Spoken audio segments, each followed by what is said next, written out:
Thank you, Dr. Padron, and thank you, Steve. We will end our evening together by hearing from the real education experts, the students. I'm so pleased to introduce Najee Maxwell and Kayla Williams, both seniors at Miami Norland High School, and Ariel Trueba, a senior at Miami Senior High School.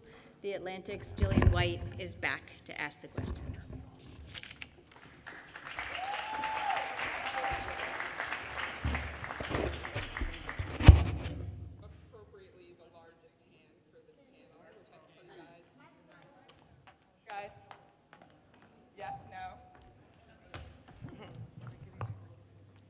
Are we back? Thanks, guys. So I'm so excited to host this panel because you guys are the reason that we're all here. You guys are the ones we want to hear from, and as Mark said, you guys are the experts. So I want to start out by getting to know you guys a little. So Najee, can we start with you? Can you tell me what the thing you like the most about school is? Okay, well, my name is Najee. I'm from Miami Norland Senior High School. The thing I like most about school is probably the diversity, like the mixing of the different students that come from different backgrounds. So you get to learn a lot of different things and a lot of different cultures and a lot of different languages as well. Yeah, so that's my favorite thing about school. Kayla. Hello, my name is Kayla Williams. I'm from Miami Norland Senior High School. My favorite thing about school has to be learning. Like, I'm a nerd at heart. I enjoy learning. Like, in the back, I was reading a story from class because it was so interesting. I was, and that's one of my favorite things about it, is just learning. Ariel. Okay, my name is Ariel Trueba. I am a senior at Miami Senior High School. I currently serve as the State Vice President for Florida Future Educators of America. And one of my favorite things about school is actually being able to connect with my teachers.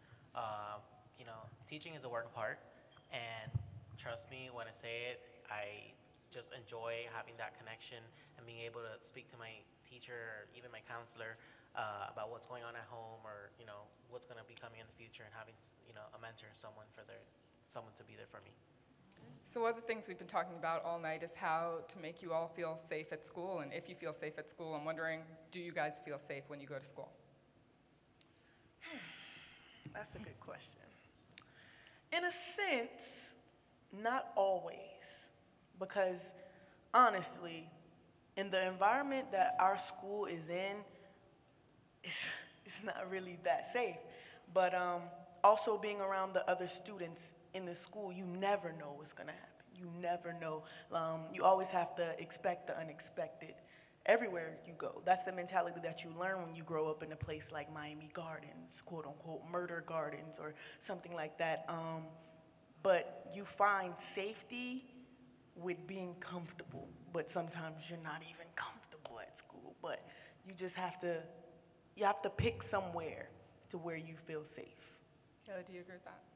I agree with that on many levels. For me, it's like being so used to it, it becomes the norm of being unsafe to the point you feel safe. Is when so much things that are happening around you, you end up feeling like this is normal, so I'm safe even though there are warnings saying that I'm not safe. You know, so it feels as if you're in between, you know. Ariel? Well, personally, I don't feel safe going to school. And why I say that is I go to a campus that has many, many entrances. And as much as the school administration and the teachers try to keep us safe, anyone can just go in at any time. I mean, lately, with the Parkland shooting, they've actually have some more safety measures and closed more of the gates and more of the parking lot entrances to make it harder for someone to come in. And now the district is enforcing the use of IDs in school. So that's something better, but you really don't know who's around you, even the students, you don't know what they have in their backpacks. So I don't feel safe, but our administration and teachers always try their best, and they always are there. Can any of you think of, if you could ask your school for one thing that would make you guys feel better, make you feel more comfortable, can you think of what it might be? Would it be somebody else to talk to, more counseling, more security? Well, for me, I would like a deeper communication, because as students, it's like we're all one voice. They make it seem like, okay, a student is just a student. This is just my class, but we're all different individuals. We all have different opinions. We all have different backgrounds. We all have different mindsets. And it's like they try to pack us into one thing, but we're all different. So I think one-on-one talking or getting to know students individually or their mindsets would personally, for me, that would be better. I feel as if they should teach more to different learning styles. And then along with the learning styles, they should teach being mindful to different things, like being cognizant of different things going on in your community, being cognizant of different things going on in your like classroom, and just being self-aware of who you are. I feel like that should be taught because a lot of students, they try to find it on their own when they have the resources to have it, but it's like nobody's reaching out to them. So I feel like reaching out and learning different things. Ariel? So what I feel that the administration or even the school district should do in order for us to be safer and just have someone, to reach out to speak to is maybe hiring a trust counselor. I know that was a position that the district had a few years ago. And I think bringing back that trust counselor, because our counselors nowadays are very focused on our academics, which is great. They're trying to help us graduate. But I feel like we need someone to talk to, and we have to graduate. It's part of why we go to school. But we also need someone to talk to. I mean, I go to a school where I'm fortunate. I could just go up to my teacher and my club advisor. I tell them what's going on at home. But I speak to students from other schools, and they're like, that doesn't happen. Some teachers are out of their classroom by 2:20. At my school, that's different. Yeah. Najee, Kayla, you guys are both here because you are involved with Viking Freedom Riders. Can you tell us a little bit about what you guys do there and why you guys are so interested in that group? Well, the Viking Freedom Riders is a creative writing group from Miami Norland Senior High School. It started in the classroom of Miss Precious Simonette. Yeah. Yes. So basically, it's my life. Really, it's my life. It's my freedom. It's everything to me. It gives me the opportunity to say what a lot of people don't like to hear, or when people shut me out, I get to write it out. I get to write my emotions, and not just through spoken word and poetry, but through essays, through all types of writing. It's an amazing opportunity to go out into the community and stay connected with other people in the community and get them to understand that they're not alone in everything that they go through, because there's always going to be somebody that connects to you or relates to whatever you're going through. It's just a vessel for the youth to speak, a voice for the voiceless. Kayla, what's the thing that you get out of the group? I enjoy talking. That is my thing.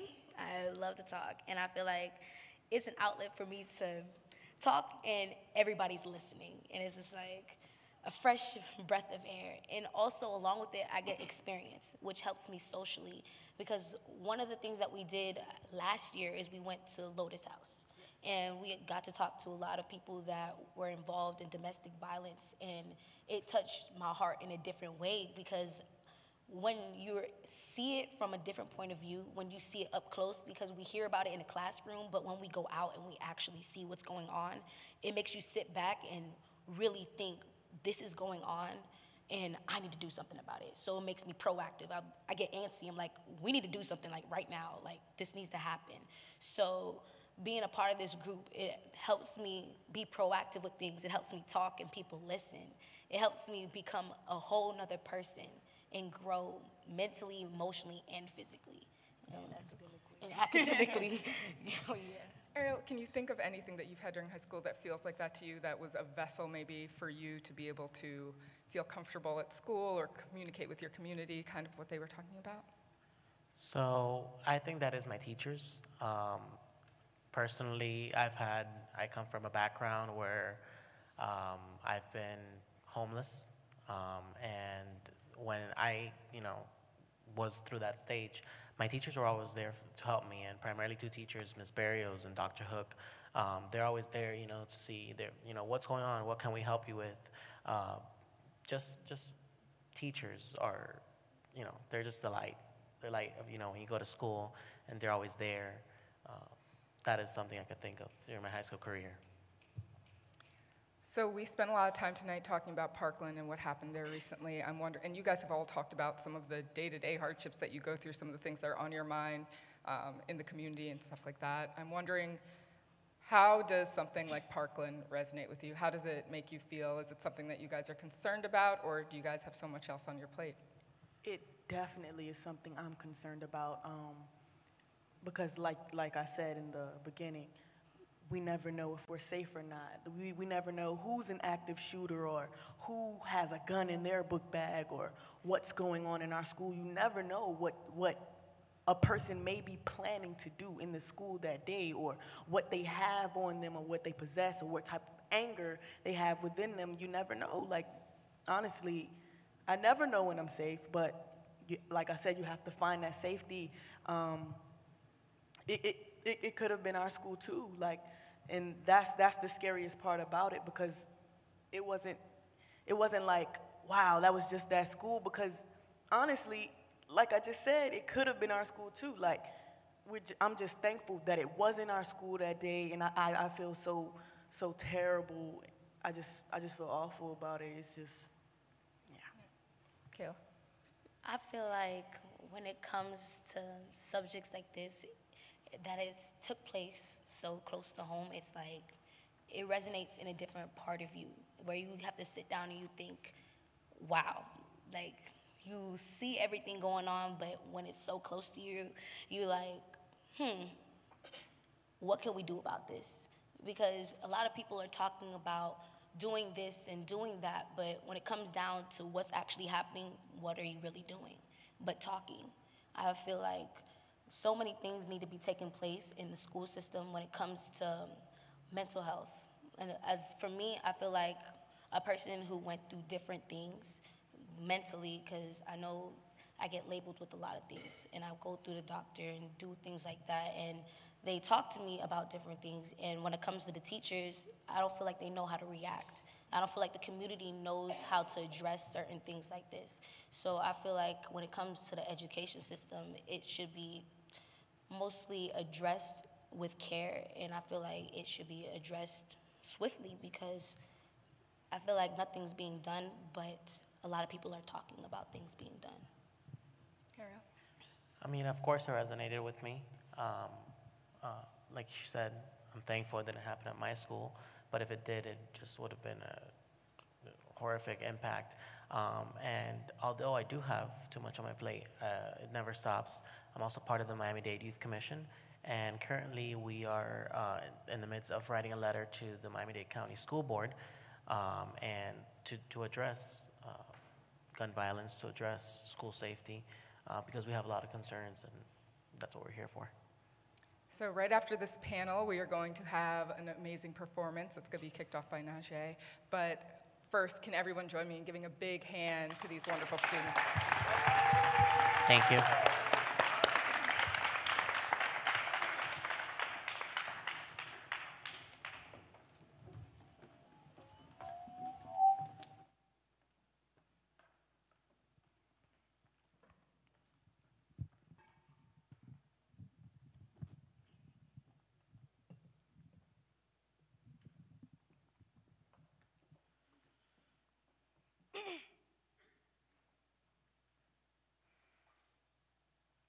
I never knew prison had a start time. 7:20. Monday through Friday and weekends feel like furlough. My school is smack dead in the middle of a war zone. Code Red seemed like an everyday thing, the way school keeps us on lockdown. Man, some of my teachers are prison guards. They're supposed to guide my mind, but instead they waste my time preparing me only for the streets. Not FSAs or ACTs. Bloodshed outside of my schoolhouse. It's time for us as a people to start making some changes. In the words of Tupac in 1992, still I see no changes. Because more than 20 years later, things still seem like a rerun. We watch the same violent episodes daily, black queens and kings dying in the streets like batteries and remote controllers. No wonder we can't change the channel. The government has been plotting the failure of black kids since before we knew what failure was. Because if we failed that test in the 3rd grade, they put an order in for our beds in prison like they could see the future. As if they were psychics, kicking us kids to the side. We're told every day to be ourselves, but get detentions for being out of uniform.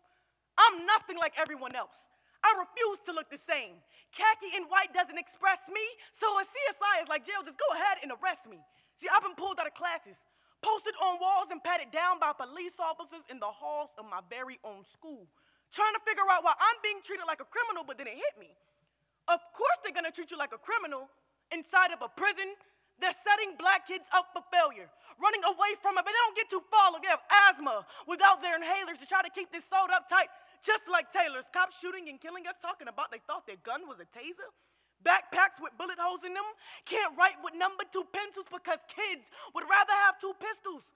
Kids would rather throw hands than graduation caps. Teachers are supposed to be our paper mates, but some hold us down like paperweights and always end up becoming our pen pal school principals. Show us the principles of the education system. The truth behind the smart boards, because some of the people on the education board aren't so smart, they're vindictive. I feel as if they'd rather see me walk across a courtroom than a graduation stage, and if I get lucky enough, they'll hand me my rolled up death certificate.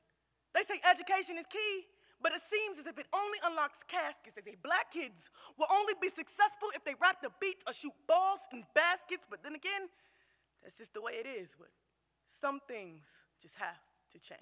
Thank you.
They kidnapped our ancestors, enslaved us, labeled us the minorities, putting us in dangerous projects where the odds of survival are slim. Now the shootings are scheduled routinely, but if only you knew how many spirits our souls would spar with. Fighting to keep sanity. Broken down and tired, But we must fight. Stand like a new day. The sun shines even brighter after the darkest of nights. Its rays rip through gray clouds and skies to shine from the heavens after rainy days. The silver line is the bottom line. To know beauty, you must first know pain. The hard times are only temporary, Adding value to the good times. Holding hands as high as waves because The fear in our hearts waited the day we found hope. the day I realized I'm no longer destined to die an early death because of my The environment. day I realized that suicide isn't so seducing because I could save lives just as I did mine. The day I realized only God can judge me. And when he does, I'll be judged by my character and not by my complexion. God gave this world black angels, warriors with hair like wool, battling battles with bronze skin. He gave us spiritual wings. And crowned us with halos. But what would you do if the devil dethroned you? Plucked the feathers of your wings, manipulated your mind, misguided your heart, and recruited you for a lost cause? What would you do? I'd pray for more better days. I'll reestablish my faith and foundation. I move mountains with purpose. Stand up against discrimination. Stand up against black on black crime. Stand up against gun violence. Stand up against inequality. We can stand up. Despite 1,000 lies, We can stand up. Despite being stabbed by 1,000 knives. We can stand up and tell our story 1,000 times to save 1,000 lives so that you too can stand up. Our eyes up, our eyes like the day.